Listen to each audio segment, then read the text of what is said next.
Sono felice per Damiano Tommasi, che è il nuovo sindaco, è una bella persona, non ha esperienza politica come non ce l'avevo io, o forse non ce l'ho ancora io, però è una bella persona e penso farà molto bene a Verona. Forse proprio una non violenza verbale, misurare le parole ha portato risultati a lui e anche al sottoscritto. Una campagna elettorale dai toni pacati, senza mai offendere o fare polemiche. Questo è il segreto del successo, svela Sergio Giordani, che poi consiglia: bisogna sempre affidarsi a persone competenti per creare la squadra di governo.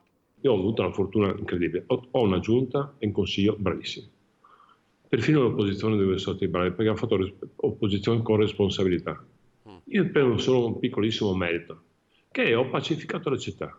Non serve fare liti in continuazione, la gente è stanca, la gente ha bisogno di essere tranquilla, ha bisogno dello stipendio di garanzia, ha bisogno di stare bene, di stare insieme, non ha bisogno di altro. Il merito che si prende il sindaco Giordani è quello di aver pacificato la città, portando avanti grandi opere per il futuro. Ora però, dopo l'emergenza sanitaria, bisogna affrontare un'altra, quella della siccità.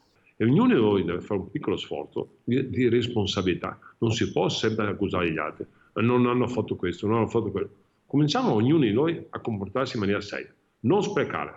È chiaro che l'aspetto meteorologico non ci tocca, non tocca a noi. Ma come l'energia non si può più sprecare. Noi abbiamo un costo energetico anche come comune. Siamo in difficoltà, come tutti i comuni capoluogo di provincia. Per cui lo spreco bisogna evitarlo.